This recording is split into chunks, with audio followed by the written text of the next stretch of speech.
10. mauslis skan, tev nebūs iekārot nevienu lietu, kas pieder tavam tuvākam. Un es domāju, ka mēs to varam izteikt arī daudz īsāk, vienā vārdā neiekāro. Un kāpēc Dievs ir devis šādu bausli? Varam padomāt par savu dzīvi, kāda tā ir, ja mēs nemitīgi kaut ko iekārojam.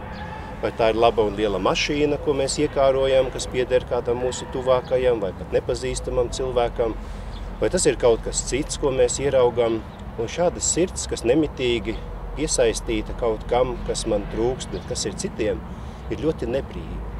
Un Dievs mums vēlas dot tieši šo brīvību, sakot, neiekāro, bet novērtē to, kas tev ir. Ieraugi to, kas ir tev apkārt, ieraugi to, kas tev pieder, bet pats galvenais, lai tu ieraugi to, kas ir tavā sirdī, tās sirds bagātības, garīgās vērtības.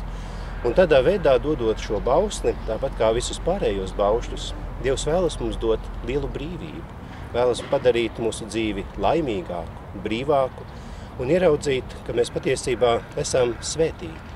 Cik daudz Dievs ir mums devis žēlastības, cik daudz mēs varam pateikties, un sirds, kas neiekāro, arī spēj būt pateicīga sirds. Pateikties Dievam par visu, kas man ir, nevis raudzīties uz to, kas man nav, tādā veidā padarot sevi nebrīvu, bet ieraugot to brīvību, to bagātību, kas ir, un tādā veidā varam dzīvot laimīgāku dzīvi.